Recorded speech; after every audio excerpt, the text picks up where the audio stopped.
Hello, everybody, and welcome to the No Zone. I hope you're all doing very well indeed. So, the first couple of reviews have come in for the new season of Doctor Who, and we're going to be here for a while discussing those reviews.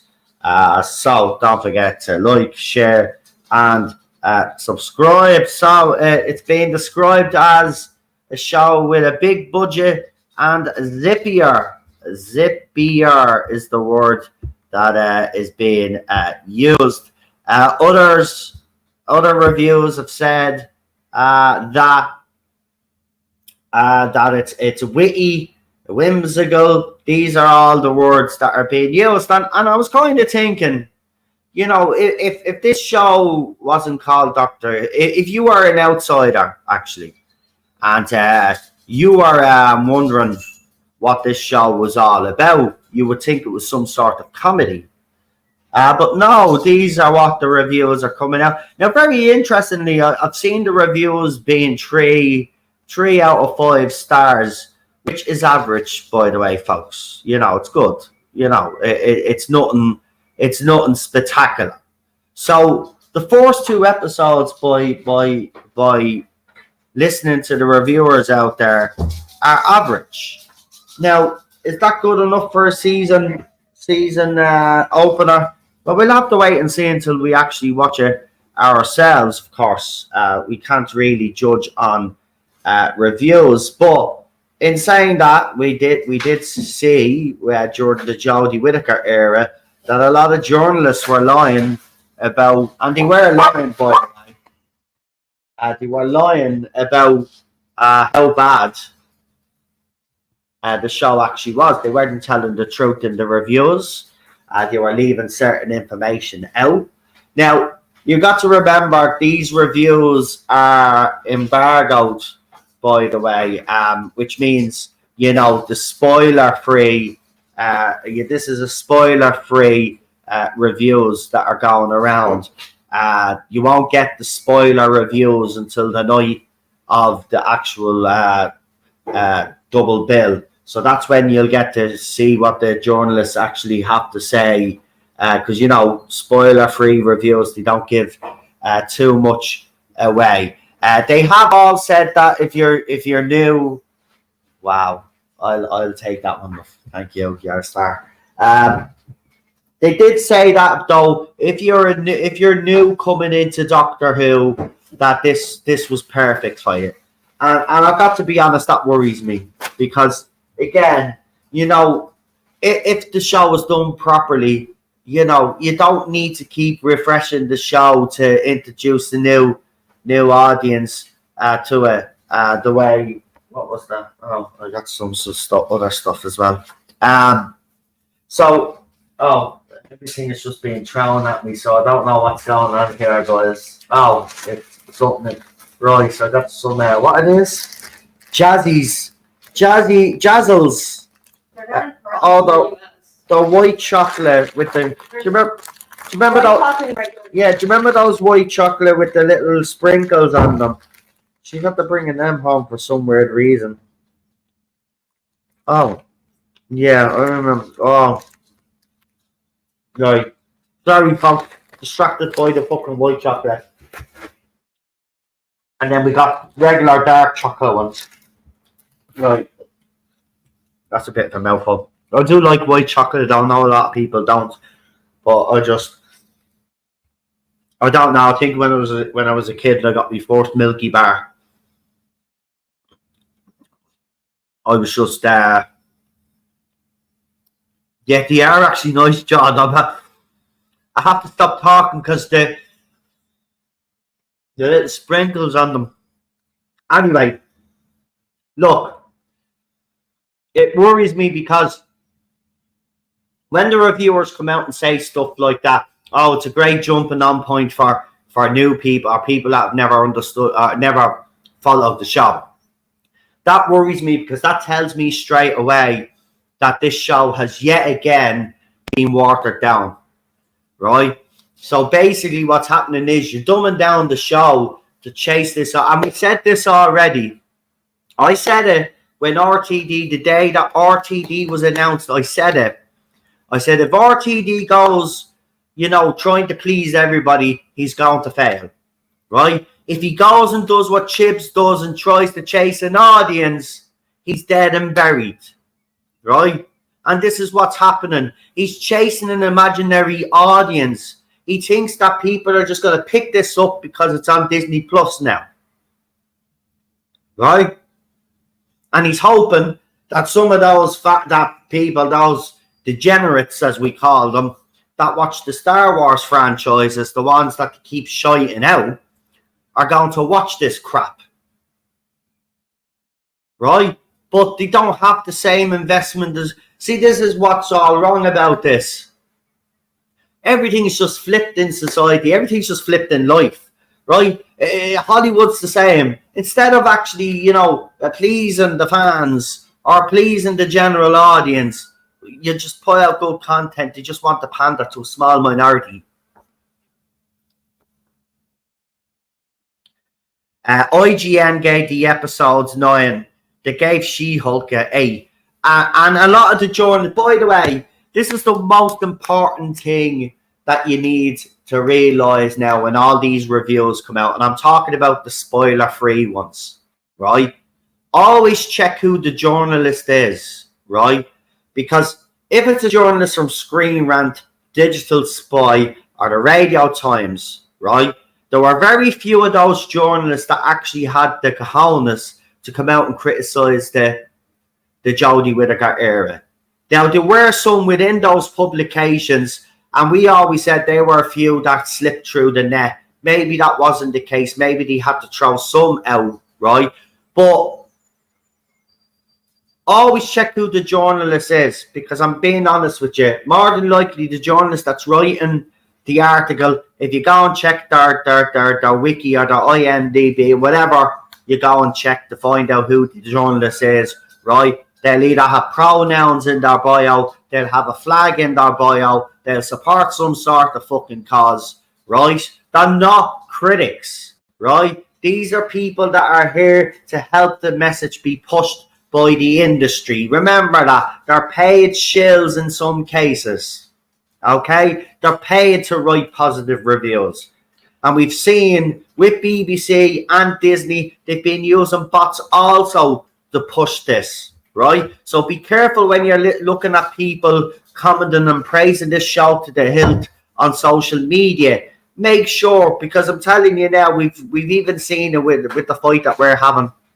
Some woman actually put out and says that she was actually attacked by some far right lunatic yesterday, right? And then the same post popped up three different times, right? 3 different times, but written the exact same way. They're using bots, right? So the attack is not even happening, right? They're lying about it and then they're posting it up, and then other bots are like, they have bots then that are putting it out then. The same. What? People are stealing my posts. I think I was attacked by a far right. Shut up. Anyway, yeah. Back off. Okay. Off I will back. Good with yourself. So look, look. So this is the thing. As I said, I've been at this a long time, right? Liz have been with me for the 7 years that we've been doing this here on this channel here, talking about Doctor Who, talking about other stuff that's happening, like in society, why the industry's in the state, the influences, the forces behind it. We've had guests on discussing it all the time. Listen, when it comes to if the critics are praising this, right, the conclusion that you come to is actually quite simple, right? You go on to Rotten Tomatoes, right, and you look at movies that the critics have absolutely panned, and then go and look at the audience score, and then read the name of the movie, and you'll say, oh, so critics actually hated that movie, right? It went on to be a huge success, right? Remember, they criticised the Joker movie, right? It went on to make over $1 billion. Now they're even doing a sequel, right? It's the same with other movies out there that did well. Oppenheimer, right? You had your one. What's her name? The Grace one. What's her face? The American. She said that Oppenheimer. She tried to act all intelligent, and then she came out and everybody knew that she hadn't got a clue what she was talking about. And then she went on to praise Barbie. This was the same one that slated the Super Mario Brothers movie and claimed it wasn't feminist enough and all of this other rubbish, right? So when critics praise Doctor Who, you can be safe in the knowledge to know that the show is going to be absolutely rubbish. The 2 episodes are going to be absolutely rubbish. And they describe the Devil's Cord as witty and other nonsense. Now, by the way, Cinnamon Toast will be joining myself and PD, Queen Charlotte, for our usual Wednesday streams.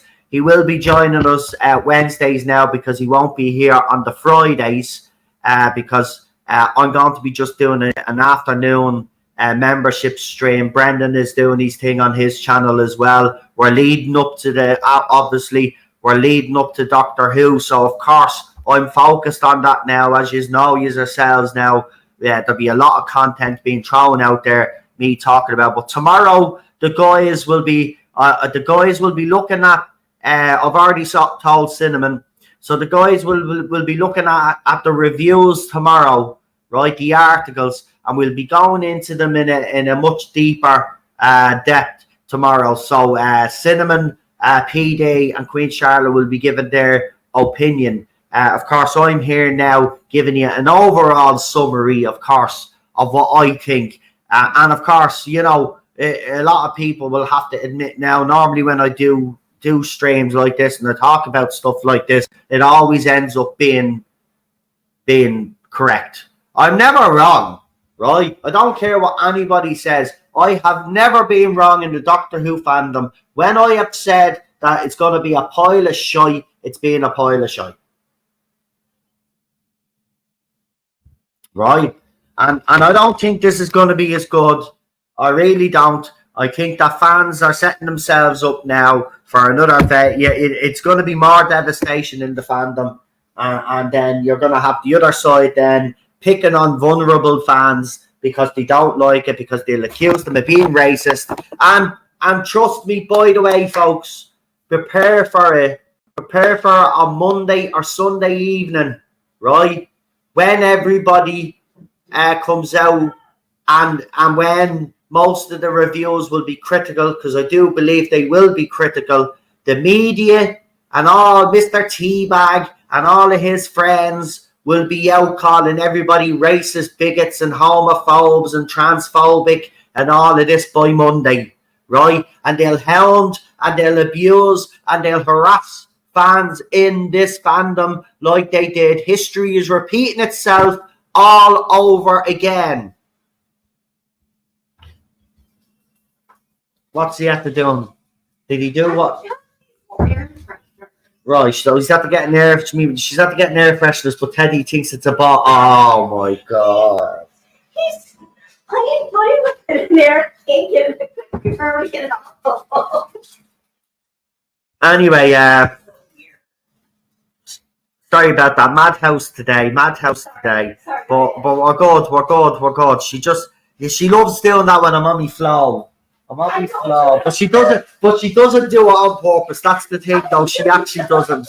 But I know. But the thing about it is, look, folks, we know how this is gonna go, right? And there's no point of acting surprised this time round, right? We're prepared for it this time, right?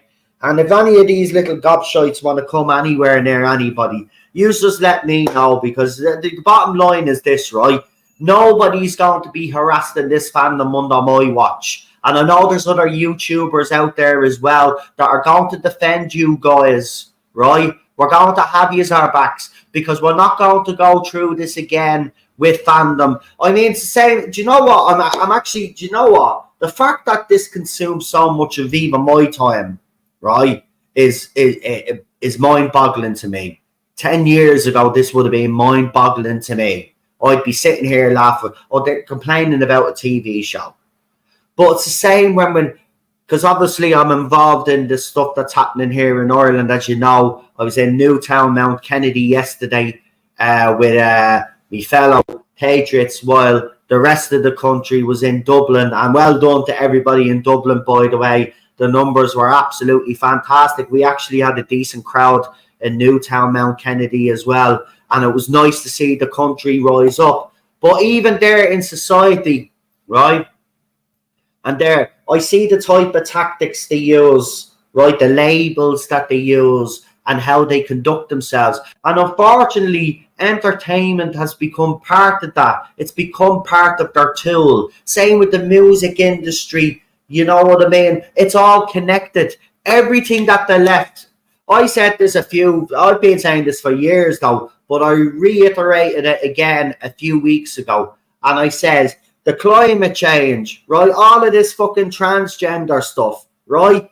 All of the stuff that's happening with TV shows that's being taught in schools, right? That's happening in society, the segregation that's happening, but it's called spaces, you know, black only spaces and white only spaces, but it's only black only spaces. So we've gone back to segregation, right? Everything that the left have done is divisive and has fractured society, right? It's fractured us all, right? Look at the world right now, and entertainment plays a big part of that. So that's why I do think it's important. And I've said this for a long time now.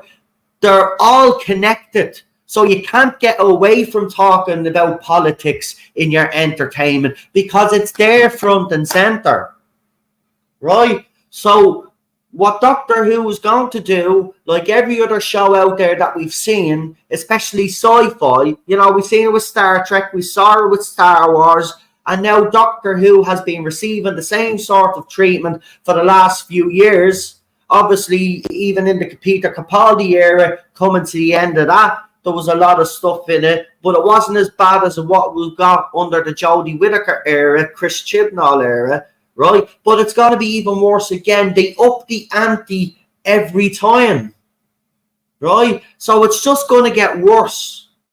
But you guys need to understand, right? And I need you to do this, right? Have your opinions, right? And don't back down from them. If you don't like this, you have every right to express that opinion, right? And I'll say the same to the people that like it. If you like it, you have every right to express that opinion. But what will not be tolerated is you people then go and attack fans, right? And call them all of these names under the sun for not liking it, right? And I think the other side needs to be the same as well. Look, if someone does like this, you mightn't like it. That doesn't mean that you go and attack them. Do you know what I mean? Everybody needs to be fucking decent here. Everybody needs to fucking put their heads on and have them screwed on. If someone likes a big deal, right, let them like it. You know what I mean? If they like trash and they like shite, they like trash and they like shite. Let them like it. Right, the show won't last with those type of fans anyway, so relax, it's grand. Do you know what I mean? But let them. But if they come after liking it and then go and attack fans, as I said, you have every right to defend yourself, and we will defend anybody here. We will defend the fandom like we've always done, right? Just like what I do with my fellow Patriots out there, right, that are fighting here in Ireland, right? They know I have their back, right? They have my back. Right, I said, seeing it yesterday for myself, right? How everybody came together, and it was absolutely beautiful, right? And that's what needs to happen. Everybody on this side, right? If it doesn't go the way that we think if it doesn't go the way that we hope it goes, which is we want it to be good, right? And it goes the other way, we all need to stick together, right? Okay, we all need to stick together, because at the end of the day, no, the showrunner doesn't give a shit about you, right? The actors and actresses will start coming out and attacking you as well, along with the fandom, right? So we need to stick together, but don't make the situation worse by going after people who genuinely like the show. If they're not attacking anybody, they're not a target. So leave them alone. Let them enjoy it if they enjoy it, right? That's the beauty of being an individual. Do you know what I mean? It's the beauty of being an individual, right? You're allowed to like what you want to like, and you're allowed to hate what you want to hate. But the bottom line is, if you cross that line on either side of the argument and you go and attack someone for no reason whatsoever, then you're in the wrong. Remember, for us on our side of the focus has to be on RTD. And he's writing, right? And the directing, and his dialogue, right? We need to absolutely dissect everything that man does. And that's where the focus should be the whole time. Now, of course, that's what I'm going to do. I'm just, as a YouTuber who's been doing this for 7 years, I'd like to think that I have some sort of, my voice carries somewhat, right? Maybe it doesn't have a huge reach, but maybe my voice carries a little bit in this fandom, right? And what I would say to people out there is basically, we've got to focus on what the issues are, if there are any issues, right? And the issues are going to be RTD. And that's where the focus has to be at, right? It's as simple as that. We can't go down the same road, and that includes myself. We cannot go down the same road where we go after these people because they throw hurty words at us. We've heard the hurty words before. Listen, a few weeks ago I got threatened, right? I got threatened, okay, on X, right? And it was basically, if you say anything negative about Doctor Who, we're coming after you, right? And I think I came on stream here and I said, bring it on. And I mean that, bring it on. Because what's going to happen is you're going to soon find out that I'm totally ignoring you, by the way. Because my focus is going to be on RTD. Because this time, right, you know, I'm not going to let streamers out there like Mr. Teabag and all of these other shill fucking reviewers in this fandom, right, control the narrative and tell you guys when it is good. Because that's what they did during the Jodie Whittaker era. And then they absolutely admitted only recently that, oh yeah, there was problems with the Chibnall era. But they wouldn't actually come out and tell the fans at the time. No, they kept everything positive. They kept everything positive. And that's wrong, right? You talk about the positive and you talk about the negative, right? And if you're not willing to talk about both, don't talk about it at all. I even, do you know what? There wasn't many things to be positive about the Whittaker and Chibnall era. But I did talk about positive stuff because there were some positive things that I did like, right? Some weeks, actually, when I was doing the panels, I was even getting some stick off people in the chat because I was positive about some stuff. But at the end of the day, as I said to them, and I'll say to everybody else out there, well, that's my opinion.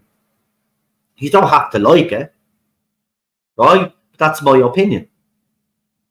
So the focus has to be on RTD, because if we focus, if we did get distracted again, right, then we won't be able to point out the blaring mistakes and the blaring plot holes and the lack of character development if there's any of that negative stuff, right? That's what should be focused on. And that's what I'm going to be focusing on, because, you know, it's the only way that we're going to be able to show people out there that this is not how it's done. Now, of course, RTD can make my life and everybody else's life a lot easier if he actually produces something decent. And fingers crossed, the critics have, you know, 3 out of 5 is average as far as I'm concerned. You know, 4 is very good, and then 5 would be excellent, in my opinion. I know they put 3 as good, and 2 as average, and 1 as poor. But critics you can't trust. Critics you cannot trust, right? So, you know, pick and choose. I'm not saying don't listen. Read all the reviews you want, but all I'm saying is that there's a lot of fans out there. There's a lot of critics out there that I feel exposed themselves during the Whittaker era anyway. And any of those journalists that were positive about the Chibnall era should be ignored, in my opinion. But as I said, he's having his own individual mind. I'm just giving you my opinion.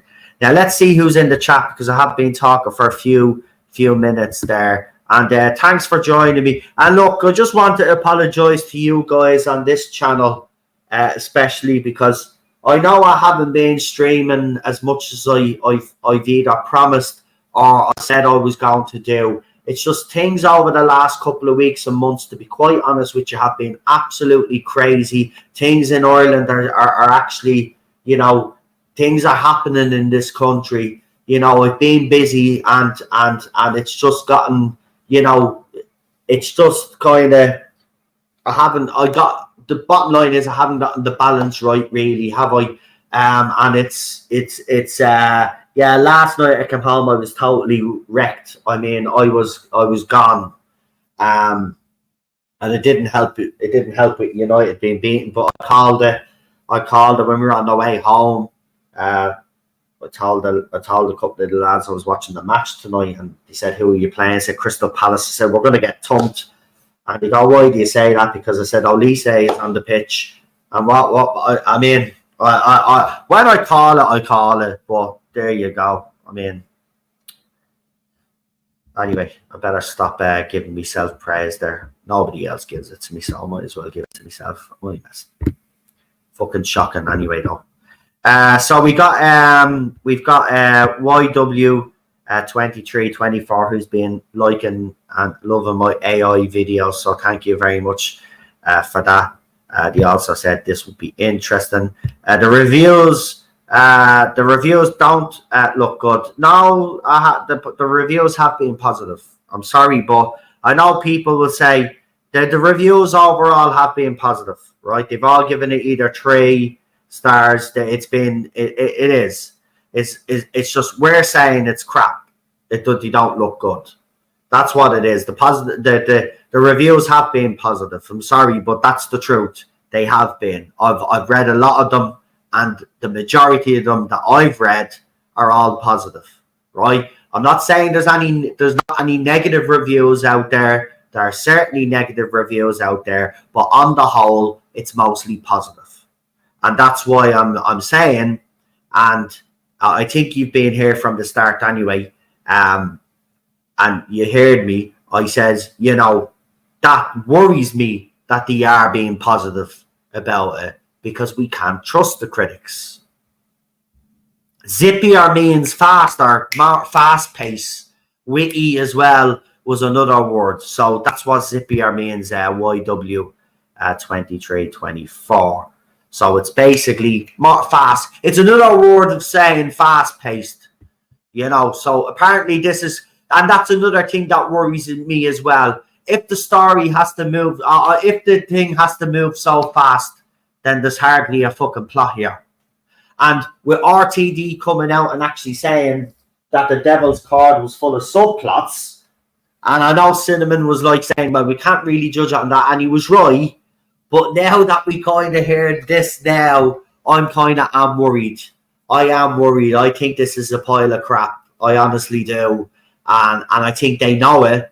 And I say there will be improvements in the second season, but they're probably hoping they get to they definitely will get to the second season, but they're probably hoping that they don't do too much damage, that they might be able to convince them fans. Listen, all I'll just say is this: if you're a fan and you're like me, look, I'm going to review it, so I'm here for the long haul. But if you're a fan, you keep saying, "Oh, this is the year it's going to get better," and they keep letting you down.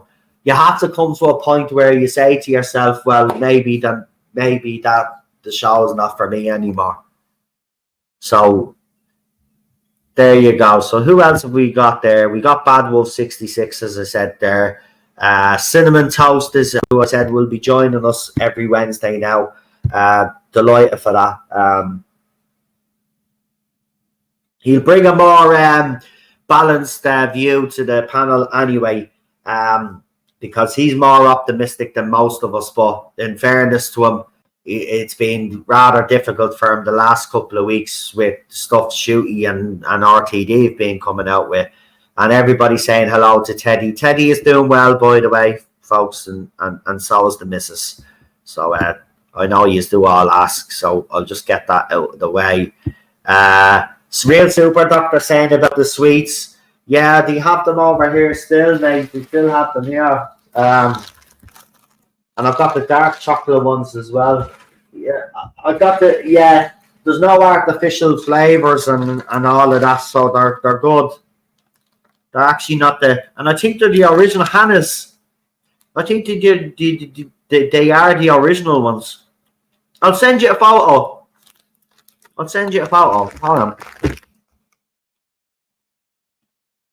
All sorts happen on this stream, folks. All sorts. But that's why you all love me, isn't it?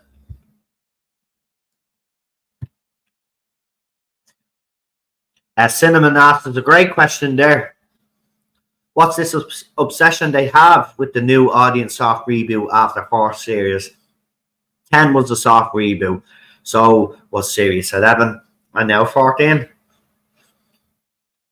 That's what I mean. That's another flaw right there, actually. Because right, if you want to do something new with the show, that's fine. Do it. Just don't call it a reboot. Just do it. Right? I mean, but look, we got to get this into our heads. This isn't Doctor Who. Right? It's only Doctor Who name only. Right? So we just have to move away from that. This is Disney Doctor Who. So, it's a different animal. It's not following the rule books, right? And he's kind of made that clear. And there's another reason why fans should be worried, right? Bobby D is in the chat as well. Welcome, Bobby. And he said that, as we said, ING gave it 9 and they gave She-Hulk an 8. So that's all you need to know there.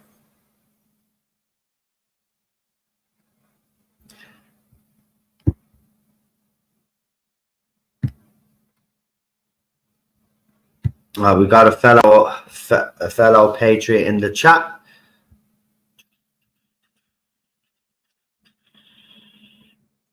Nothing feels legit in the industry anymore. It's not. It's all smoke and mirrors, man.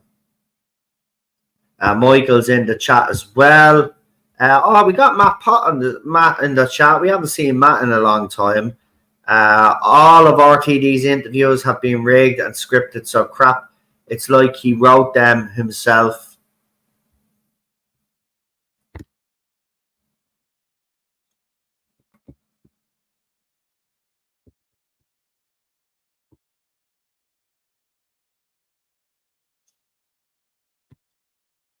Yeah, after his treatment of Bolshrek, I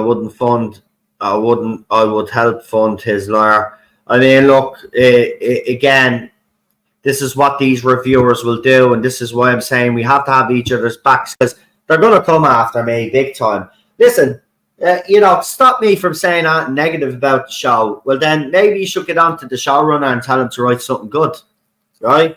How about that? How about all you shill fans go and speak to the showrunner of the show and say, listen, we're sick of all of these, not my doctors giving out about Doctor Who. Can you actually write something decent? Are you happy? Oh, yes, you are happy. You are happy with the current state of Doctor Who. Because, see, it's not about Doctor Who being successful for you guys anymore, right? You just don't care if the show isn't successful. See, for you guys, winning is the fandom actually ebbing away, right? Is the numbers of the ratings go down. That's why you never make a big deal out of the ratings. And this is why you actually say that ratings mean nothing. The reason why you actually say ratings mean nothing is because you absolutely do mean that, because the show means nothing to you. You want to actually just destroy something that people with different opinions, either in society or whatever issue there is, right? If they like a particular entertainment program, you have no problem in destroying that because you don't want us to be happy, because all of yous are miserable little bastards and you have no lives whatsoever, right? And you need to feel part of a little group or a collective to feel like you are somebody. Well, the rest of us in society are sick and tired of all of these me's and victims that you play, right? We're sick of it, right? Okay. Now, if you want a happier life, I suggest that you actually go and do something about it, right? Because you are the guys that are actually in control of your own lives. All right. So all the bitching and moaning that you do, that this, that, and that, and the other doesn't happen. That's down to you because you just don't make it happen. Right? The rest of us get on with life. Right? There's hurdles thrown at us all the time. Right? We either walk around them or we face them head on. You guys just don't want to face that, and you just want society to change for you guys, to suit you, to benefit you. And it includes everything that we love, entertainment, music, whatever it is, or whatever issue or opinion we have, whether it's politics, religion, or whatever. Yous always seem to be the experts and know better than everybody else. Well, got to tell you something. You just haven't got a clue, right? You're poorly educated, you're being brainwashed, and we'd run circles around you. And the simple fact of the matter is, as soon as any facts are brought up in front of your face, and it's there in front of your eyes, you either totally ignore it, or you come out and you say, oh, but he's a racist. He said something bad about China during COVID when his wife was in hospital, but he's a racist because he hates Chinese people. I mean, Mr. Teabag tried to throw that one at me a couple of weeks ago. And if a 40-second clip is all you got, Mr. Teabag, you want to do better than that, mate. Because everybody saw that live stream. It was for that 40-second clip out of context altogether. I literally apologized straight after. But you don't show that in your little clip, do you? You don't show that in your little clip. No, you don't. You don't. And you don't tell your audience the context either, do you know? You don't tell that you and others were responsible for putting my wife in a hospital. Yeah, so if you want to play that, let's play again. I'm ready to dance.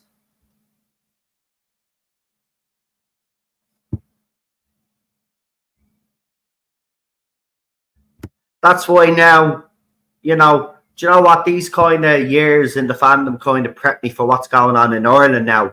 Because I literally have people come up to me face, right, at these the other side come up to me face and call me traitor to me face, and I had some fella actually accuse me of being a spy and all of this, right? I've had shit thrown at me and all, right?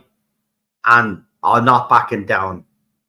Not backing down, right? This is what this fandom has actually done. It's actually made me stronger, right, with their behaviour, right? So if they think coming after me, as I said, I'll be focused on RTD. So you go and waste your time. I'll be busy dissecting RTD's era and showing this fandom and the wider public, along with other YouTubers, how bad this is, right? And you know what? No amount of spin that she's used this time will hide from the fact that this will be an absolute pile of shite. Okay? Even Stevie Wonder's relatives will say that this is a pile of shite. Even Stevie Wonder. Right? Yeah, that's the dogs out. We got a few dogs in here. I love it. Ted's probably at the bleeding window in the bedroom or something. And Ted does love having a bark at another dog. Like, he's a little weirdo. Like, we're trying to get him to make friends with other dogs, and all he does is bark at them. So yeah. So that wasn't Ted. That was another dog outside because I have the window open. So look, the bottom line is that we're heading into uncertainty here, right? But the one thing that is going to be certain is that you are going to need to be prepared for all the bullshit that's coming your way if you don't like this show. Because, you know, they're already prepared. And listen, people used to think I was mad before a season started, and I warned them that the J-bots were all back and, you know, they weren't getting ready to, and people were saying, no, they'd probably leave you alone this time, blah, blah, blah. No, they never do. They never do. And if you think these new RTD shills, right, And remember, most of them are Jody fans that have converted because originally all of these fans were actually disgusted that RTD and David Tennant was back. As soon as RTD and David Tennant start pandering to them, they were the best thing since sliced bread, right? And that is the hypocrisy, and that is how shallow these people actually are, right? Is they don't actually give a shit about anything that they claim to support. They have to feel part of a group, right? They don't even believe half of the shit that comes out of their mouth. But as I said, because they're so sad and lonely and nobody's actually put their arms around them and gave them a hug and told them that they're actually worth something in life. You know, a lot of these kids, a lot of these young adults have been, you know, brainwashed by the adults around them, you know, because those adults never fulfilled that in their lives. So they're projecting on all of these poor kids and young adults. And that's what's happened here, right? And I think it's very dangerous when you have people like that in the fandom. And there's one particular person, as you know, who always kicks up around this time.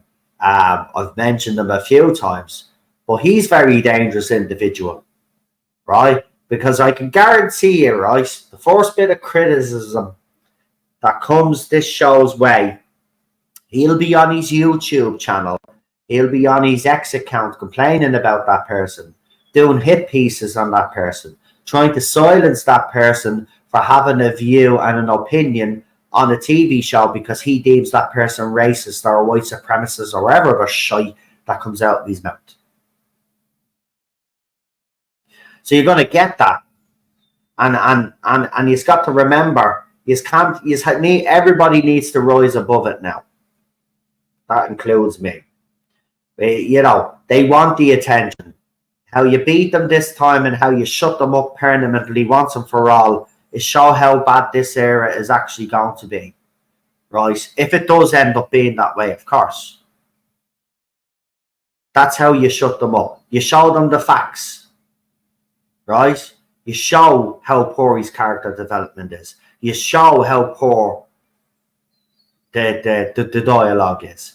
You show that he's using certain mechanisms to push the episode along, like the fast pacedness or whatever, the lot going on, right? You don't need to criticize the CGI or any of that. We know this thing is going to look beautiful. It's probably going to look the best version that Doctor Who has ever looked, ever, right? But a turd is still a turd. You can't polish a pile of shite, okay? No matter how good it looks. That's the issue. So stick to the facts. We shut these people up straight away. They'll let them do all their spin. They'll spin the ratings, even though according to them ratings don't matter, but they spend enough time spinning them anyway, don't they? You know, so let them come out with their lies. Let them come out with their rubbish, right? Bottom line is, if YouTubers do their job properly this time, you know, instead of getting bogged down in little spats like we all did, and that includes me, right? But if we get down to the serious business of doing what we're good at doing, which is actually dissecting this whole thing, right, we will show without a shadow of a doubt how bad this era is. And trust me, I don't think the first season is any way good. Now, as I said, second season, they might be able to rectify it, you know, but it'll be too late. It's already too late, but it'll be definitely too late then.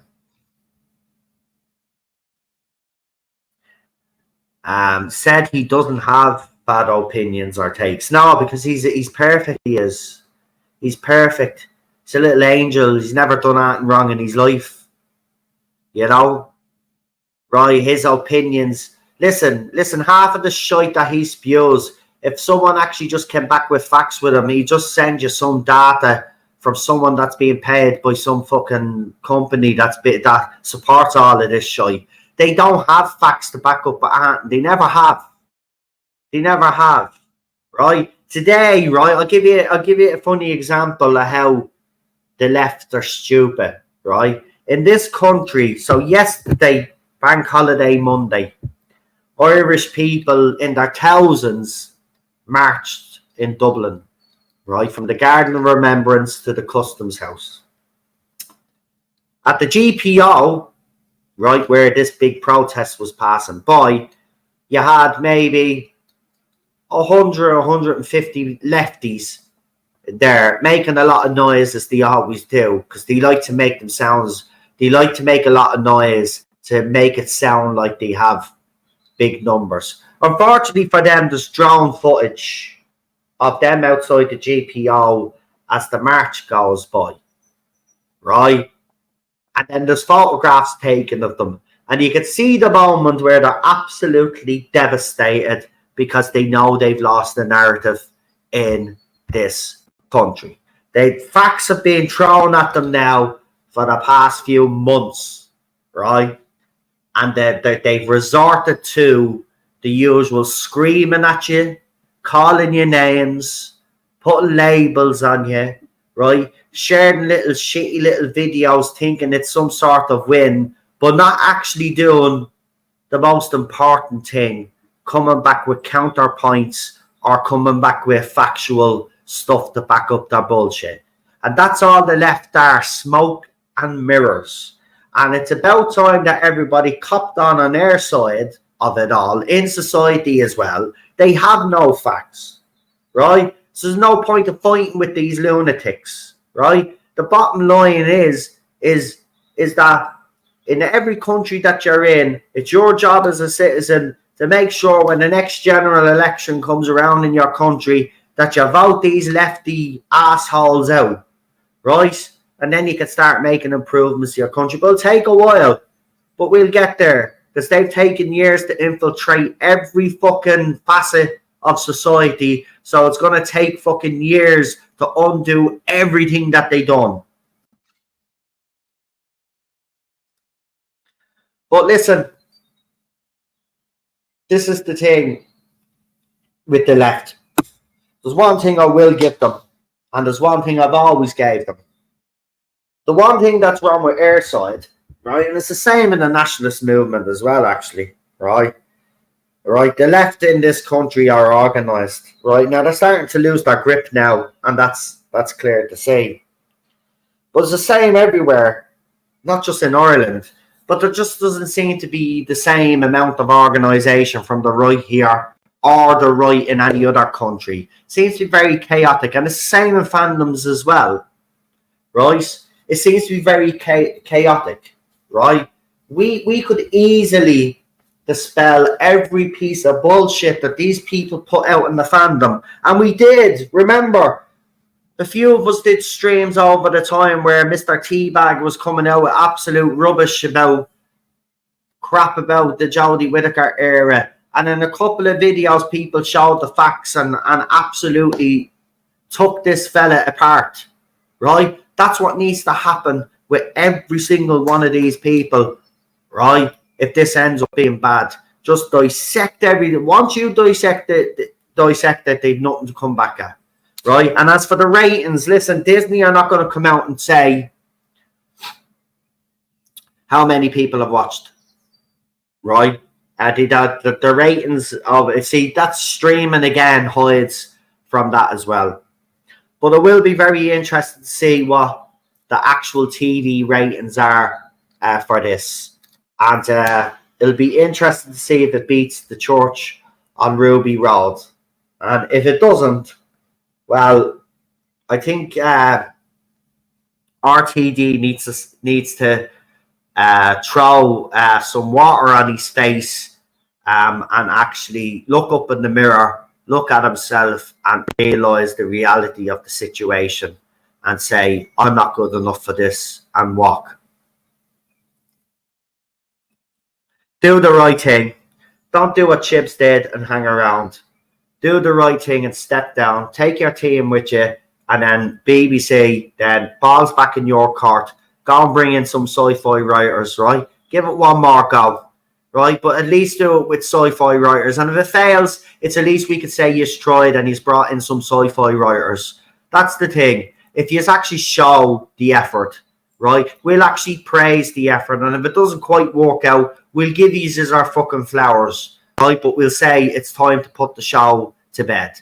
But I think we're already past that point anyway.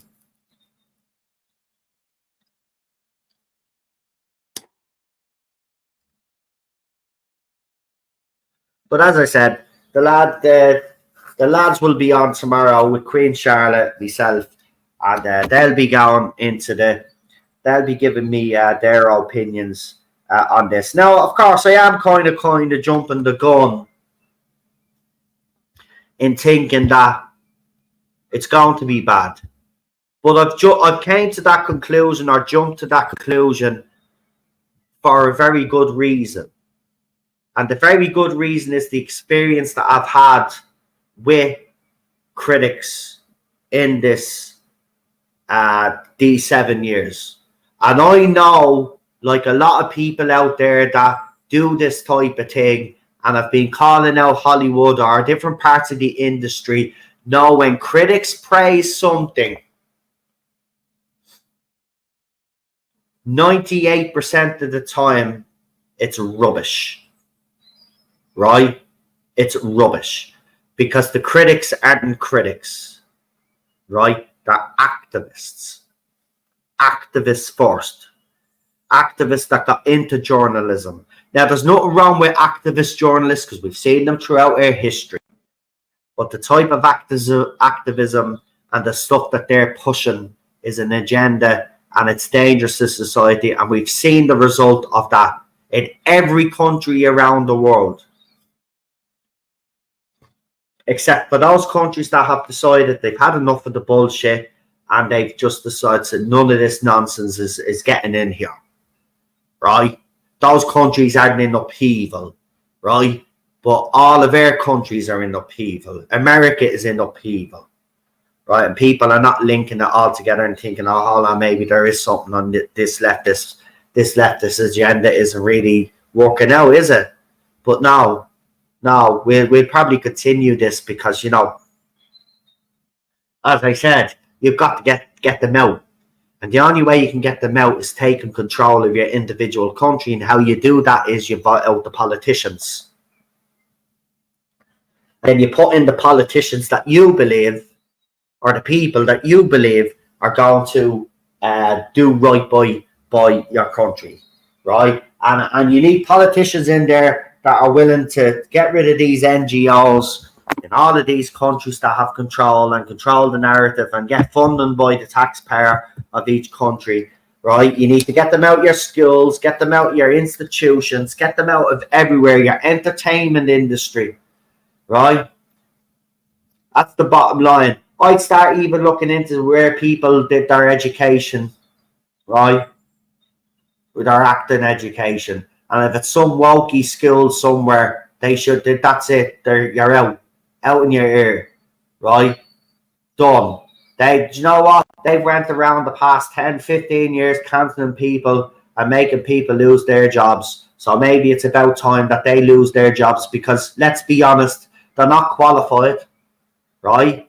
They've no talent, right? And they've shown that. Look at the shite that they've thrown out these past few years, right? There hasn't been many standout shows in the past few years. There hasn't been that many standout films. I'm not saying there hasn't been any. I said there hasn't been many, right? Because I know how some people out there like to twist me words. So I'll repeat again, right? There have been some, but the majority has been absolutely rubbish, right? And then, aside that I'm not really, familiar with or a fan, but the comic book industry is in the same state as well. It's absolutely decimated because you have people writing those comics that are shills, that are activists. You have some that think Superman should be gay, Spider-Man should be bleeding, fucking whatever. Do you know what I mean? This is the crap that you're getting, right, from these people, right? And then when you don't like it, And when you criticize it because it's not up to the standards that it should be or you're used to, oh, you're just a racist, bigot, homophobe, transphobic, lesbophobic, whatever phobic I can think of, and ism I can think of, that's you.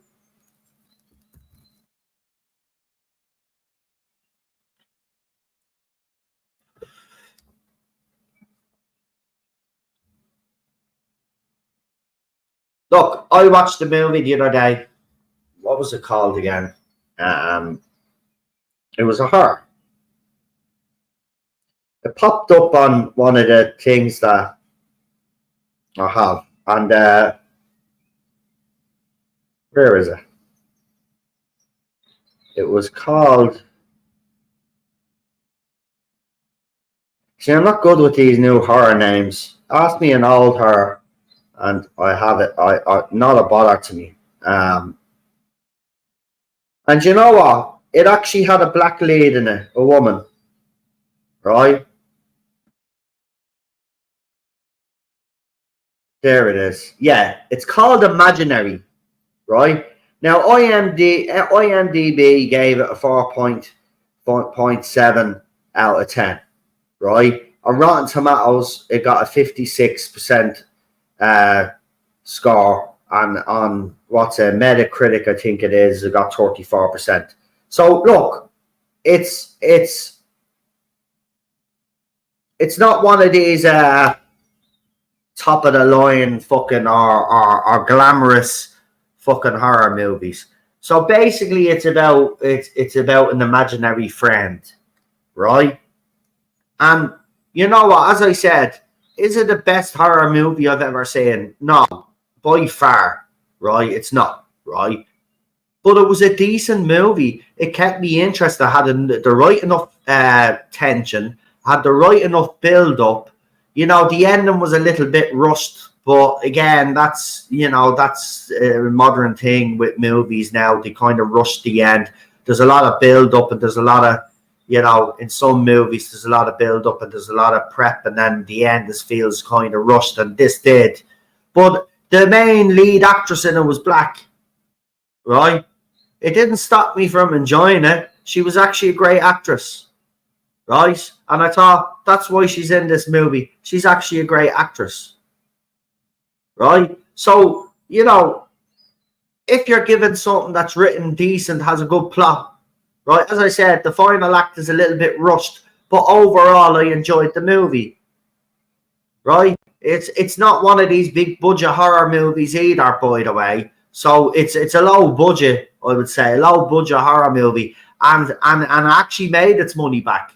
So if the movie makes its money back and makes a profit, it's considered successful. So the point I'm trying to make is that if the industry just stopped with all of this bullshit and actually put all the effort into, the writing, character development, then they would have a lot more better results with the crap that they're churning out, because people would appreciate the character development and the story. That's what it should be about. I mean, for God's sake, I saw an image there. So, as you all know, right, I'm a huge fan of the Child's Play franchise, right? Now, first movie was deadly. Second movie was kind of a rehash, but different kind of setting sort of thing, but still a good movie. The third one was,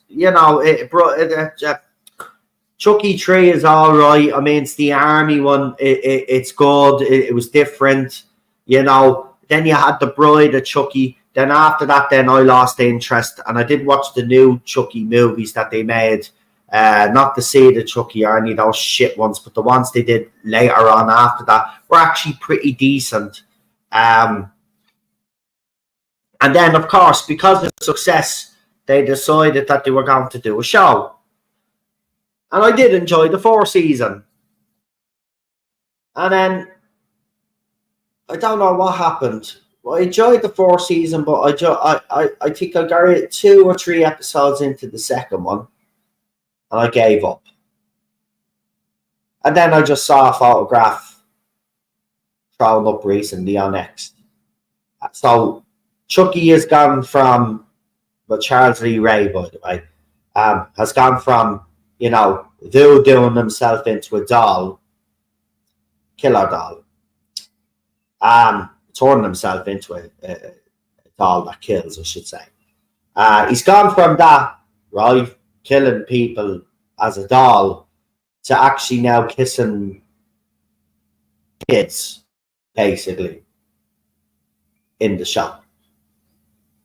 So they've turned Chucky bisexual, if that's even the right word to use, because they're kids in the show, like they were in junior high or something. So that's where we've gone with Chucky. So even plastic dolls, even plastic killer dogs from horror movies, folks, aren't safe from the agenda. So Chucky is now bisexual, folks, because his son was non-binary. Do you remember the non-binary? Apparently, his son was. That was a lion, and this is where I knew Chucky was in trouble, when all of these little lions start creeping out. But even though they had some of those little lions, it didn't go down too heavy on it, and it still kept with the story. But it seems to have now diverted completely. The classic switch and bait, folks, has happened with Chucky. But Chucky is now bisexual or something. He's either bisexual now or he's gay, because he has to be bisexual because he was with Tiffany, do you remember? So, I mean, I think that's... See, it gets confusing to me nowadays, because, like, you probably have some idiot man telling you, no, that's not it. It doesn't mean he's bisexual now. All of this sort of rubbish, But there you go. So Chucky is now fallen victim to the LGBTQ plus mob, and that's what happened. And you know what's shocking? It's actually the original bloke from the movie, like the Force movie. So how did he go from making the Force movie to making the shite that's coming out now? I wonder if he has skeletons in his closet, and this is a way of keeping those skeletons in the closet. There'll just be a lot of overcompensating by people that have something to hide.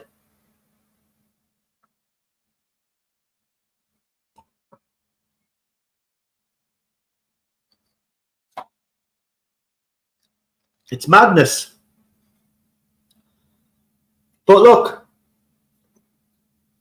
back to Doctor Who, because obviously that's the main topic here.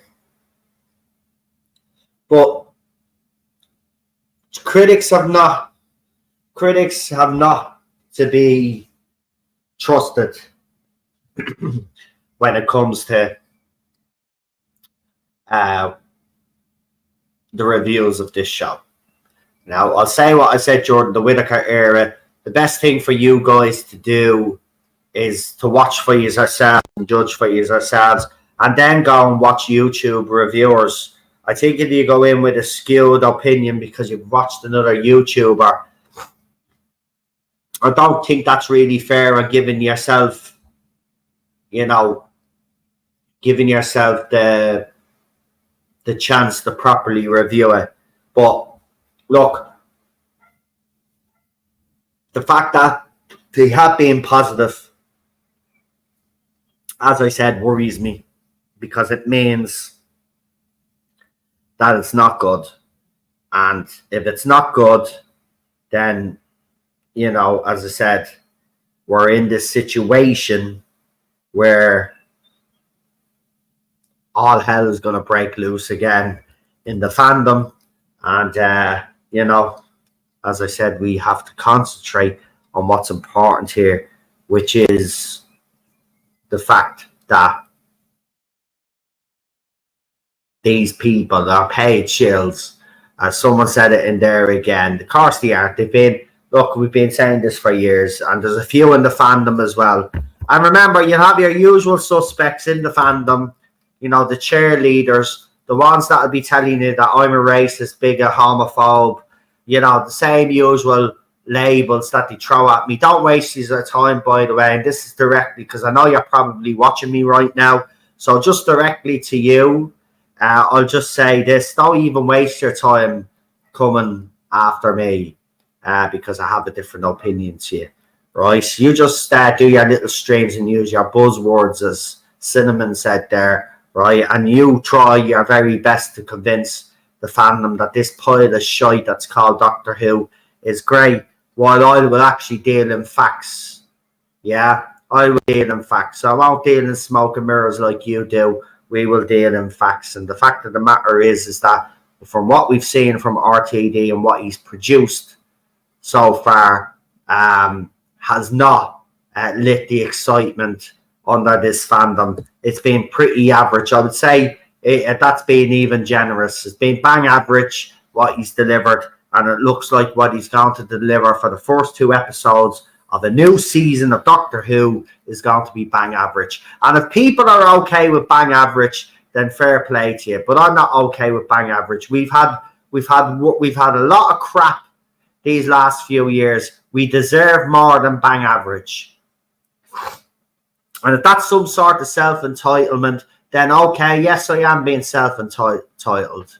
I expect Doctor Who to be at a certain standard, and if you've lowered your standard in the fandom, that's fine, fair enough. But I'm not going to lower mine to satisfy you guys or to satisfy RTD, because I should just be positive about it. No. I will tell the truth as I say it, and if I say this is a pile of crap, I will call it a pile of crap. If it's good, I will say it's good, and if people disagree with me with that, well, there's nothing they could do about it really, because that's my opinion anyway, right? They have theirs, I will have mine. What does Zippier mean? Zippier means faster. It means Zippier. It runs along. It's a lot, it's another word for saying fast-paced. Snappy as well would be another word, It's buzzword, mate. Mark, it's buzzwords. They throw out all these buzzwords. Zippier, it's witty, it's this, that, and the other. Do you know what I mean? You ignore those. You ignore those little words there, right? It's all smoke and mirrors, right? And as I reminded the fandom, and I remind everybody in here again, remember, a lot of these journalists that are writing these reviews were the same journalists that were writing and saying that the Jodie Whittaker era was great, and then it was only after they were gone, Chibs and Whittaker, and a few months after then there were questions being asked about the writing. Was Jodie Whittaker let down? Did Jodie Whittaker do a good job? All of these questions were then asked by the journalists, but weren't asked at the time when they needed to be asked. And that's the thing, and that's the problem that I have with the media. They do it in Ireland as well. They do it in every European country, right, when it's got to do with politics of this whole migration crisis that's happening all over Europe and the world, right? They use all of that crap. Same shite over and over again, right? Media cannot be trusted in anything that they report on, right? Journalists out there have shown that they're activists. We've even had an activist journalist here caught, right, in a hotel room or a travel lodge, right, painting slogans on a tricolour, masking up to go to a place in Dublin to antagonise peaceful protesters outside their camp in a place called Coolock in Dublin. They got there, got into a bit of a scuffle. That journalist dropped his phone, or the phone fell out of his pocket, whatever the situation was. We see in the video footage, it looks like the phone drops out of his pocket. Then one of the lads sees the phone drops on the pocket. He puts his foot over it. Your man runs off. The journalist runs off, right? They gain access to the phone, right? And it shows that he's connected to all the lefty shills, including one that came out with a supposed hate crime, right? And then when he's caught in the act, what happens? When everybody goes to his colleagues, his workplace, which is News Talk, and asks for an explanation, this was their explanation. Oh, he's doing a documentary on the far right. Right, so I'm like, okay, fair enough. So why does he need to have a balaclava? Why is he going around with an Irish flag with slogans on it? No, he wasn't just there to do a documentary. See, his documentary needed a bit of punch, as they say, needed a bit of fire. So he went there to antagonize them because he wanted that footage of them getting the head kicked off them for his little shitty, little crappy documentary that he's doing. Right? Okay? So no journalist can be trusted today. They're all part of the problem. They're all part of the system. They're all working in tandem, whether they're talking about politics, whether they're talking about migration, religion, climate change, TV shows, movies. They're all in unison.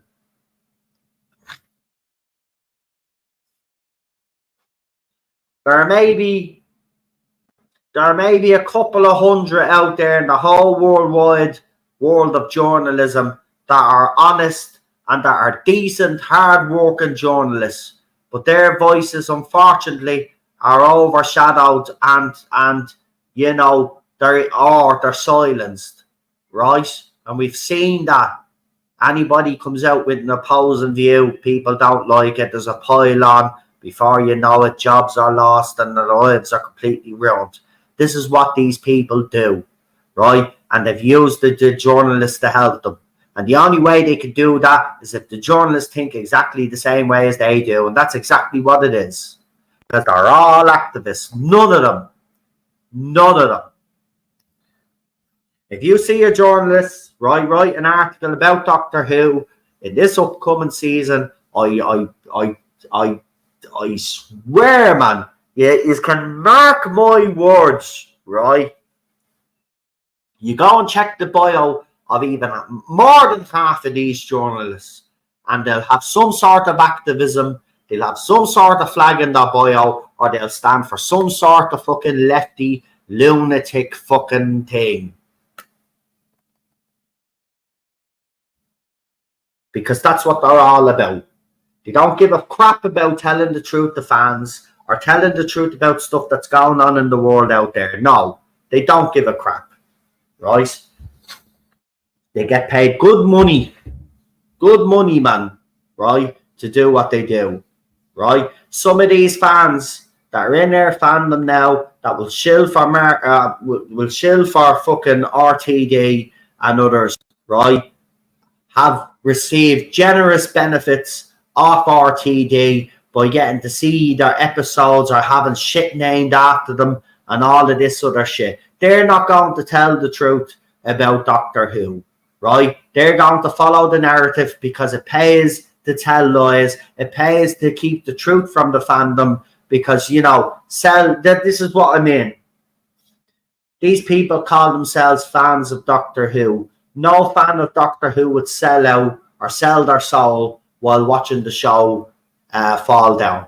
They would call it out, no matter the consequence.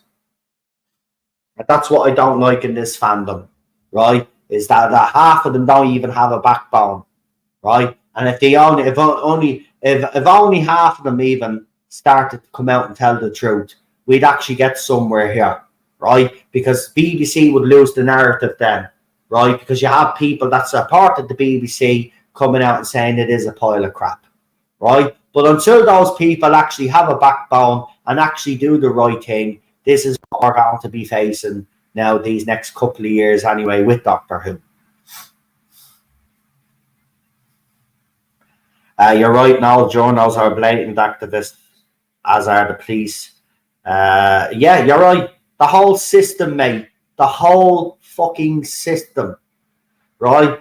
And you know, I knew there was corruption. I'm not naive. I knew all of this shit was coming because obviously we're doing this 7 years. We could see things happening in other countries and see that all of this shit was coming, right? But it still kind of startles me and baffles me that it took everybody else a while to wake up. Because I don't believe we'd be in the state that we were in or if people had the backbone to speak up, we wouldn't be in the state in any of the situations that we're in, whether it's in or it got to do with your country or it's got to do with the entertainment industry or whatever it is. I just don't like this show's good name dragged through the mud. Look, I'm an Irishman, yes. It is a British show, yes. But that's what we grew up with in Ireland. We had RTE, right? We had 2 stations when I was growing up before we got TV3. TV3 came later on when I was a little bit older. But we had 2 stations in Ireland, right? RT1 and RT2, and then it was called Network 2, and then they changed it back, and then it did some other shitty rebrand I can't remember. And then now it's back to RT2 again, which they should have kept the same. And they were calling it Network 2 was a stupid fucking idea in the first place. But anyway, but we also had, if you had a TV license, you know, you had BBC and ITV. So they, as I said, when I was growing up in the 80s, there was this Doctor Who was still on TV. So I became a fan of that show, right? Just like I was a fan of Glen Rowe, which was an Irish soap over here. It wasn't Fair Shitty. I thought it was better than Fair Shitty, but they kept Fair Shitty. It's Fair City, by the way, but I call it Fair Shitty because it's shit. I'm not being racist there, just in case anybody thinks I am. That's what I call Fair City. Fair Shitty because it's shit. Anyway, Glen Rowe watched that as well. And Star Trek, I watched Star Trek, and then obviously when I was growing up, Next Generation was on the TV. So Next Generation, I grew up with that. You know, so I watched all sorts, but Doctor Who has a special place in my heart because it was the first sci-fi show I ever really watched. And obviously, as I said, the story that stuck out for me as a kid was Pyramids of Mars. I was captivated by that as a kid. You know, a lot of people ask, you know, what your favorite episode is. And yes, I do mention episodes like Genesis, and I do like Inferno, you know, and I do, in particular, do love the Pertwee era, got to say, and I do adore the Tom Baker era. And, you know, I could pick all the obvious ones, but the episode, as I said, the story that had the impact on me was Pyramids of Mars. So, and I have that on a, do you remember you used to be able to download, you used to be able to put things on discs? I have that on a disc, like, I've never gotten rid of it, even though I have the story now on my DVD, on my DVDs, like, but I still have that on that disc. I never got rid of it. That's how much that means to me, like, so, you know, I grew up with that. So, you know, it's why I've always been protective of it. And it was the thing that kept me going when things were shit in life and out there in society. And we don't have that. See, that's the thing. I think we're feeling all the shit and all the bad a lot more. Back then, we were distracted. Maybe it's a good idea that we're not distracted, though, that we are getting all of this shit, because it's making people more aware of what's going on around them. So maybe it is a good thing that the industry is in an awful state. But just sometimes I wish it wasn't, and people were still self-aware of what was going on around them, because, you know, entertainment is powerful. You know, music is powerful. You know, there's a lot of powerful influences in your life. They can have a really positive effect.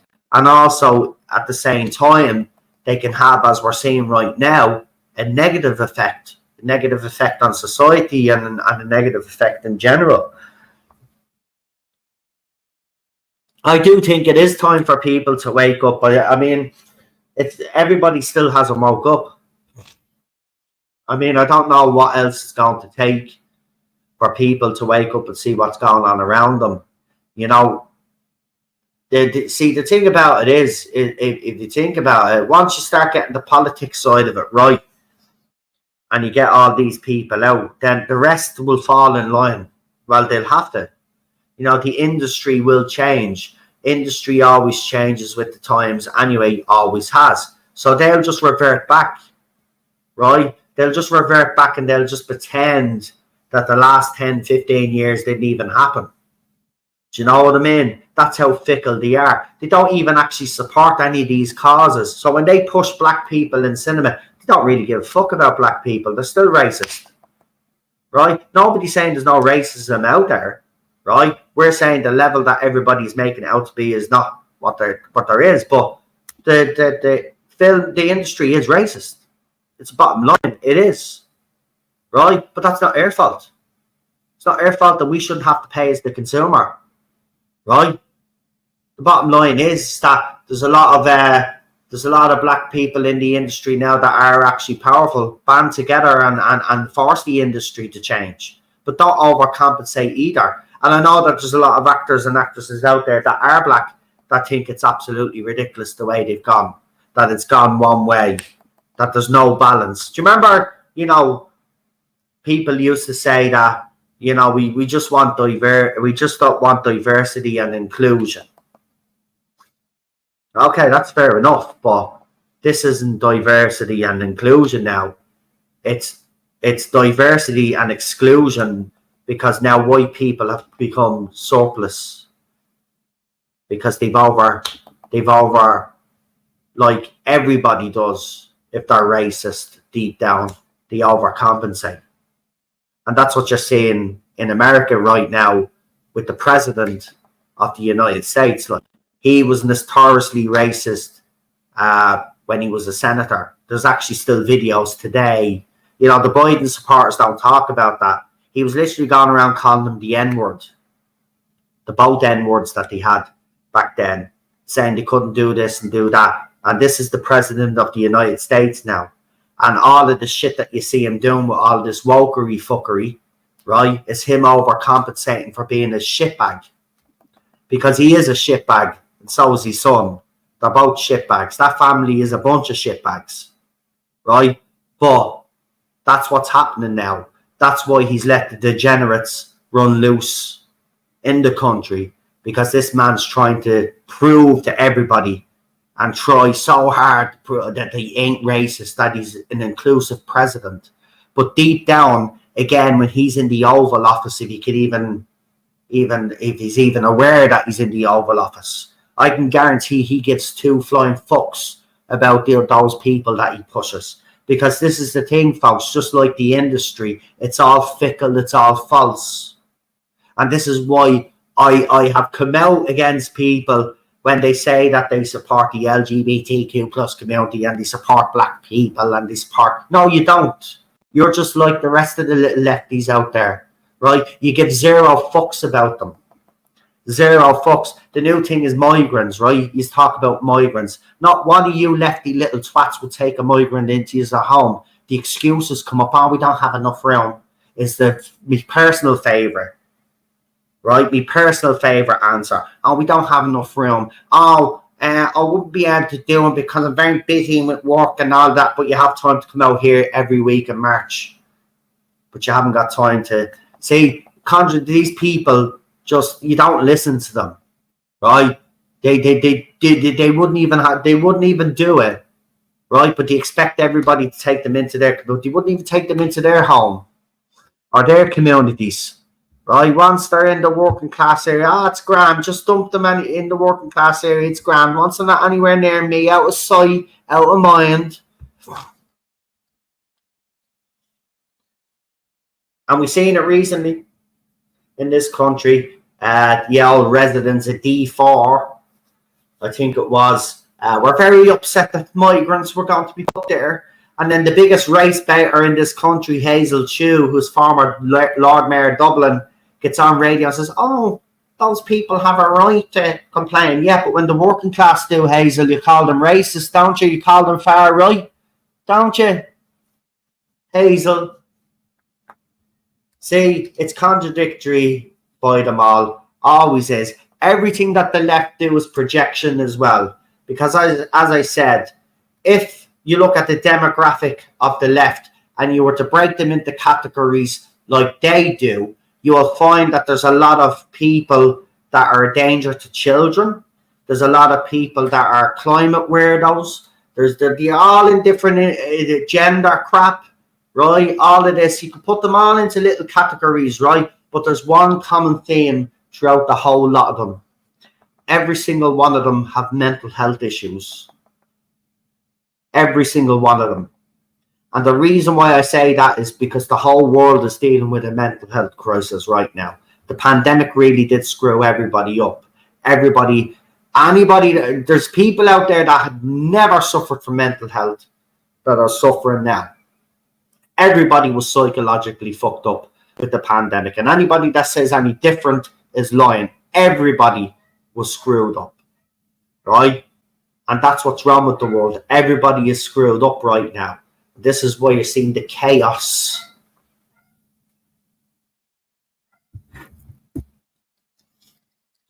So, you know, do I think that Doctor Who is going to be good? Absolutely not. I think our worst fears are going to be realised, folks. I think it's the end. The sad thing is that if you're me or people like me, a reviewer, obviously you have to put up with this shite for 2 years now, because we do know that there are 2 years at least to go with this Disney deal. So we've got 2 seasons to see how bad this is going to get. Now, I will say this though. If the 4th season is bad, but the 2nd season is an improvement, it's too late anyway. And that's the problem he has here. He had to hit the ground running. He has to give us something spectacular. It can't be less than spectacular. But when I hear witty, when I hear Zippier, when I hear those type of words as a description of Doctor Who, comedic time and all of this, I'm like, Doctor Who is not a comedy. Doctor Who is a sci-fi show. First and foremost, it's a sci-fi show. It's actually supposed to be intelligent. Right? This isn't Buffy the Vampire Slayer or Cobra Kai or any of those other shows out there. And by the way, if you did love Buffy, I'm not slagging you off, by the way. You know, I'm just saying that's not what Doctor Who is.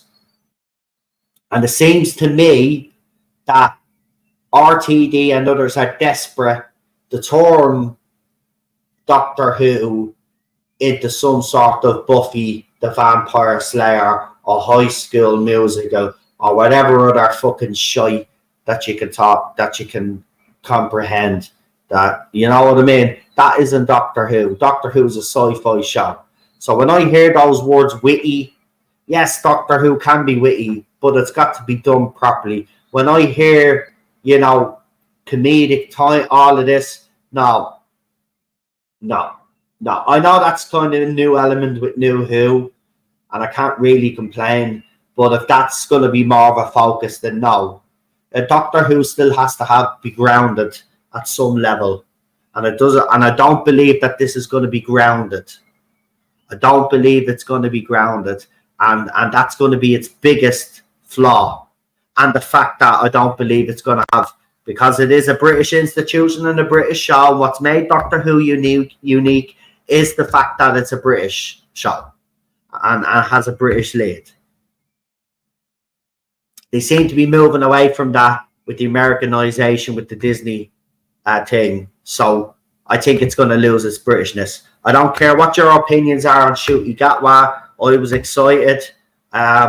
You know, at the end of the day, if he doesn't deliver, he doesn't deliver. But he's not going to be my main focus at the end of the day. It's the showrunner who gave him the job, who should be the focus, and that's who I will be focused on. But I did have high hopes for him. I have to say they've been dashed. You know, and I was expecting a little bit more from what we've seen of him.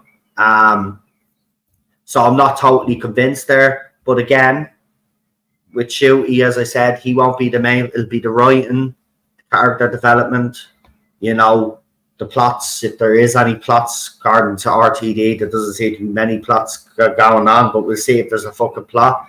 Subplots. He talked about subplots, so I'm pretty sure there's going to be lots of fucking subplots. But But the thing about it is then in analysing those subs, will he actually tie them all up when they need to be tied up? Because this was the biggest criticism of Chibnall, and that's what we'll be delving into. Look, very interesting times ahead, I've got to say. And we're not long away now. The weekend it starts. And it'll be interesting. It'll be interesting to see what the reaction is. Now, originally I had got planned to do everything on Saturday. I don't know if that's actually going to happen this Saturday anyway. Because just for the simple fact is I've had this weekend and yesterday, I'm still fucking feeling it, to be quite honest with you. I'm actually sitting here drinking a fucking energy drink, and I haven't had an energy drink in over a year. I'm just drained right now. I'm trying to keep things together. And I'm editing videos as well for when I come back on the other channel, so I have them ready to go. So I've done a lot over the last couple of weeks, and it's just obviously I've been getting the rest, but I just feel drained today because we walked from we walked up to the fucking place where we needed to walk, and then we walked back, and it was 20 minutes up and 20 minutes back, and the journey to Feckin Wicklow as well, and then the journey back, and then on to the Lewis, and then home. It was just so we'll see. The first two episodes will be the worst ones. RTD always starts a season with whimsy. Overnights max of 2.4. I think you're being generous. The overnights, to be quite honest with you. But 2.4 is not great. It's not great either. So, you know what, Lee? If it's 2.4, it's still not great. So, either you're right or it's lower or it's higher. If it doesn't get 8 million in overnights, right? Jodie Whittaker's got 13, right? Just near 13, not exactly 13. It was 12 something, right? If Shooty doesn't get at least 8 million, because we know the show, we know it's been damaged the last couple of years, but it's Doctor Who, right? So if you're not getting 8 million viewers, right, in overnights, I'm sorry, you can't deem it to be a success. If it gets any less than that, and it doesn't matter what the figure is, right? If it gets 7, gets 6, gets 5, that's still too low. That's shit. With all the money that they've pumped into it, if it gets 2.4 million, and if RTD doesn't see that as a slap in the face, well, then nothing is going to change. Nothing's going to change. Because I'm being honest with you, they've already fudged the consolidated. Well done, Beats, means highs for bringing that up, right? They've already fuddled with the consolidated figures. We saw that they were lying, and then Mr. Teabag and others then come out to tell everybody, oh, but the consolidated don't really, and they've been doing this with the consolidated figures since this, that, and the other, but never told anybody apparently, right? So you get the usual spin, right? But 2.4 million, right, will be absolutely crap, right? The show will never get above 3 million again. I do agree. I think it'll be lower. I think it'll be lower than 2.4. That's what I'm saying. I think you're being generous with the 2.4. I think it'll be lower. I think the Christmas special killed any chance of people returning. I think after David Tennant, they were willing to give David Tennant a go because it was David Tennant. It was catching tape back. RTD was coming back. People were interested. Their curiosity was piqued. So was mine, like a lot of people. Didn't turn out. And then we got the Christmas special, which turned out to be a pile of shite. Let's be honest. It was a crap Christmas special. If you were to rate that against any other Christmas special that's come before, because it is a Christmas special, that wouldn't even get into your top 3 list. It wouldn't even get into your top 5. Right? So I look at it realistically. Even the Widow and the Wardrobe one was better than that Christmas special. Right? I watched that over the Christmas just gone. And I even said, I think I reviewed it actually. And I said it was a lot better than I remember. It was actually quite sweet. Right? It was actually quite sweet. Right? It wasn't the most, the best Christmas special that we'd gotten. But it was certainly decent. It was certainly decent. And I have to say, it's better than the church. I'd watch that over the Church of Ruby Road. Simple as that. And apparently they're re-airing that episode over in America or something. Or it's available so to make sure that people watch it again. So I enjoyed that. So, it's this. This is it. I just think this is a train wreck. It's a train wreck and it's not going to recover. It's as simple as that. And, it's Chibs' fault. We're here because of Chibs. Now they've gone back to a man that they think was going to save the show. And it looks like he's going to finish the job. He's going to finish the job. So, it's just time to face the reality. It's a shame. It's a shame, I mean,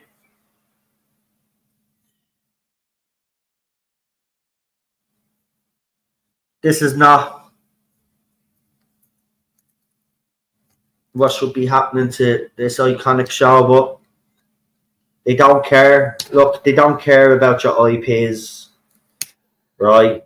They don't care that you've spent the best part of your life supporting something, buying its merch, right? They don't care. They don't care. For some weird reason, the fan that don't care are the fan that they're chasing, right?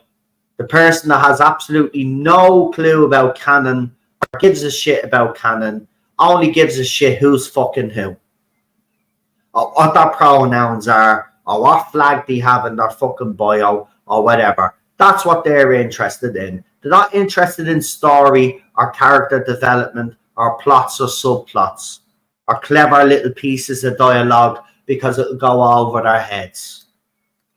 Because unfortunately, today's audience, today's so-called fan, even 3-year-olds back in the 60s that were watching Doctor Who originally are smarter than these kids.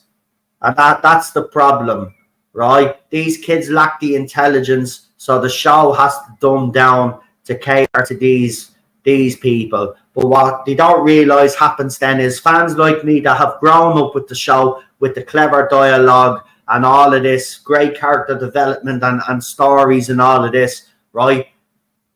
They alienate us and then basically pushes those so-called fans then finish the job off by trying to push those fans away.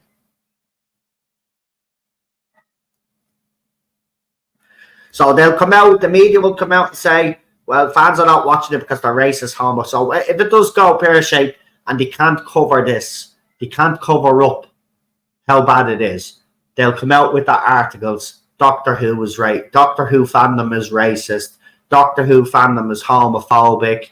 There's elements of the fandom that have radicalized the fans in hating this. All of this rubbish that you see when you talk about politics or any other topic, they will use the same tactics here. And we've seen the folks. Remember, folks, a lot of us have seen all of this shit happen with the industry before it actually got into society. Obviously, it was in society, but wasn't as bad originally. But when then the media start pushing it and the entertainment start pushing it, then it got a lot worse in society, a lot worse in communities then. because the hatred started to grow and all of this agenda propaganda started to be churned out by the media then, and as I said, the entertainment industry, and even in the music industry, they can't even accept an award without bleeding fucking mentioning some fucking sort of cause. You know what I mean? Like, you're up there to collect an award and they're singing, we don't want to hear your opinions about some people in some fucking country somewhere that nobody's ever heard of. Nobody gives a bollocks, right? We've got our own problems in our own countries, right? That's what should matter, okay? It's about time that people start, taking care of themselves rather than taking care of every Tom, Dick and Harry out there. It's not our responsibility and it's not our job to do so. Right? We've done enough.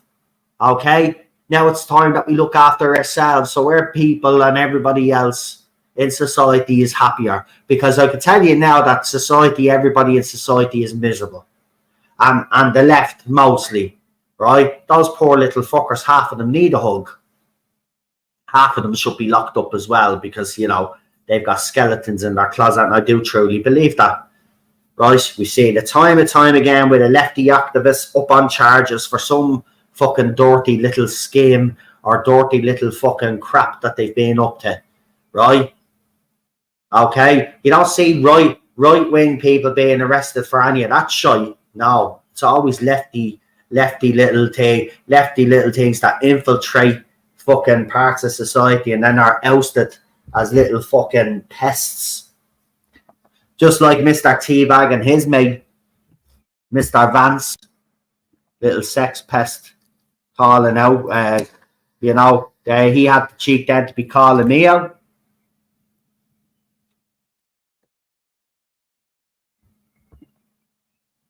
Thank God for the House of the Dragon. Yeah, I will be watching, of course, like everybody else.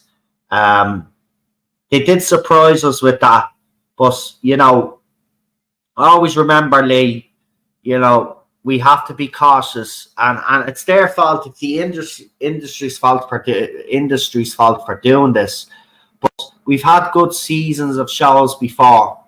4 seasons.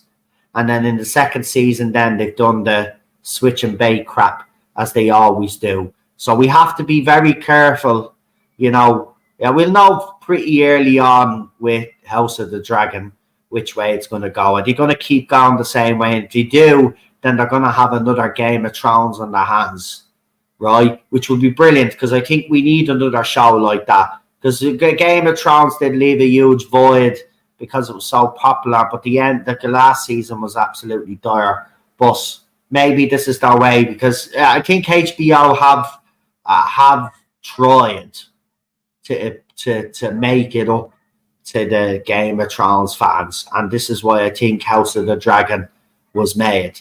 And I think they're wary now because of what happened the last time.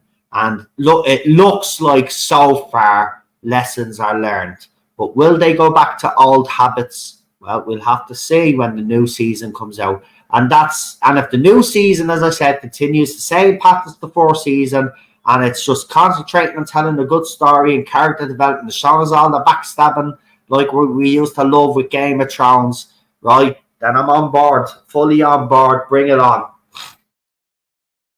But I'm going to be cautious because they've done this before on us.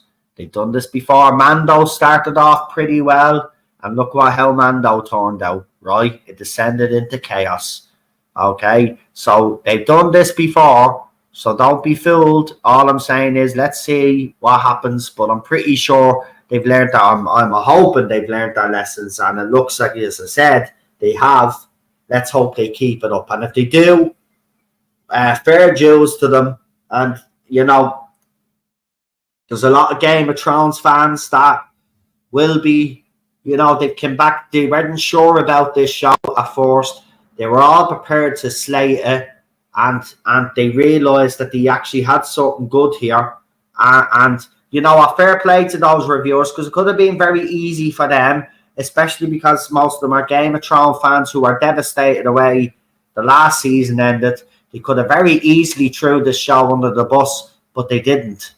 They gave it a fair review, And I do believe because of those fair reviews, the show actually ended up gaining an audience, because I do think that YouTube reviewers and reviewers in general, especially the ones on social media, are more trusted by the consumer rather than the actual paid, shield, activist critics that are out there, or journalists that are out there. So, if they keep up the momentum and they keep giving the fans what they want, then this show could actually reach the heights of Game of Thrones. And I think we'd all love to see that.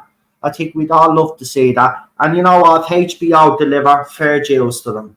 Like Sony. Sony rectified a few of their mistakes as well with Ghostbusters Afterlife. I haven't watched Frozen Empire. I know some people have said it's not as good and it was a cash grab and all of that. But I don't listen to that bollocks. I'll still go in and I'll watch Ghostbusters Frozen Empire. And if it's not as good, it's not as good. But I'm pretty sure I'll enjoy it.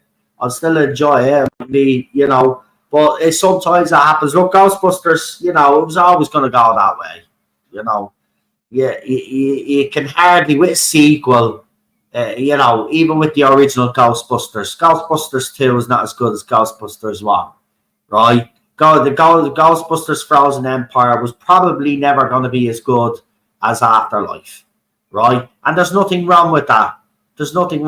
Now I just hope if they do, apparently they're still doing more movies, so there is a third one coming.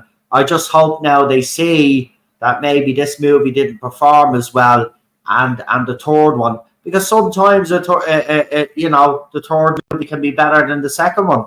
It has happened. No, it's not. It's very rare, but it can happen. Thank God, yeah. So some of these people shouldn't be able to walk the street without help. I mean, I just don't know. It's very disheartening, but I have to say this weekend, meeting up with people and doing what we were doing cheered me up, and it gives you an extra motivation, I suppose, to keep doing what we do here.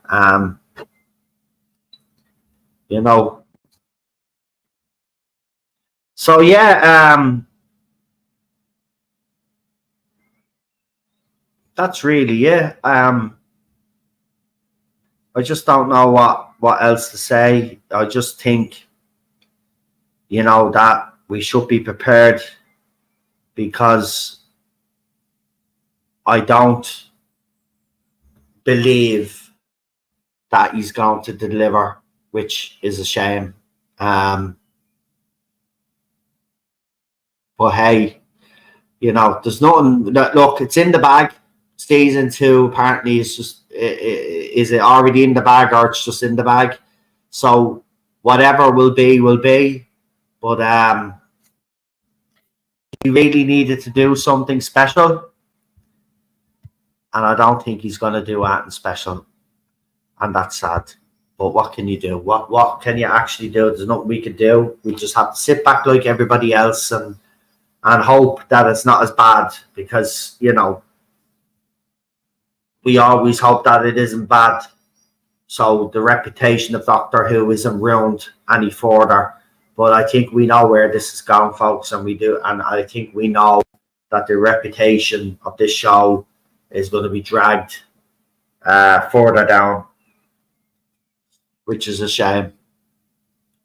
But look, we'll leave it there for now. As I said, I'll have Cinnamon, PD, and Queen Charlotte on with me tomorrow. We will get into some of those reviews in a more in-depth now.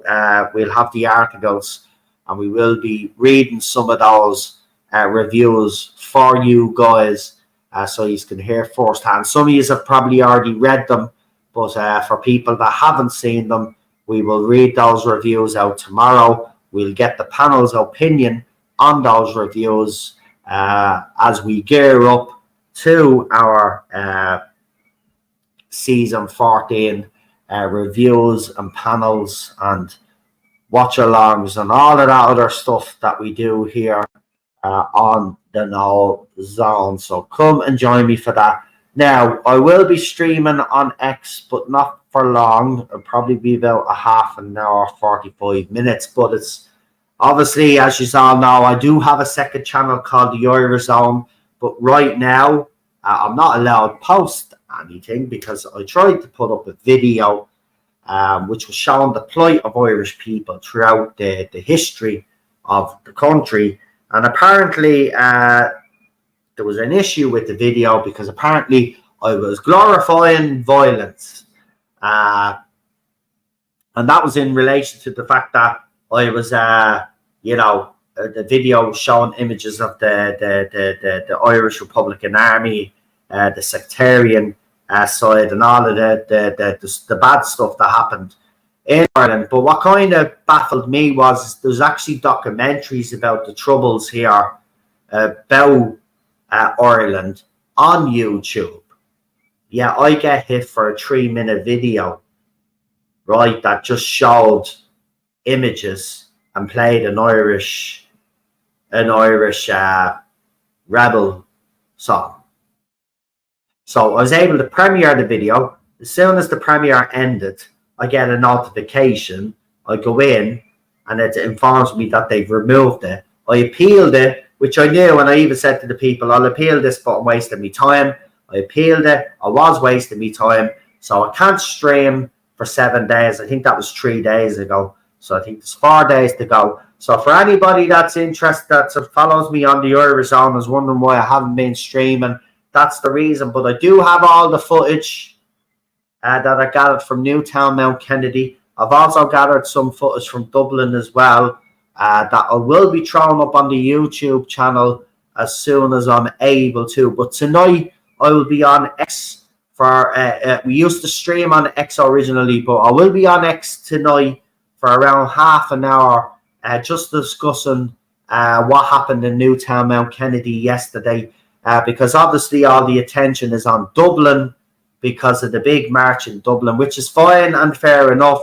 But I just think that Newtown Mount Kennedy has kind of gone under the radar. There was a protest there, and I want to talk about that and talk about the day that we had in Newtown Mount Kennedy and stuff like that. So the Irish Zone is on X, and I'll be on almost straight away. I'm just taking a 5-minute break. And then I'm going to set up that stream here now as soon as I finish. And we'll be on X in the next 5-10 minutes. So if you follow me on X and you're interested, obviously a lot of you from the other channel have subscribed to this channel as well. So I'll be on X now in a few minutes.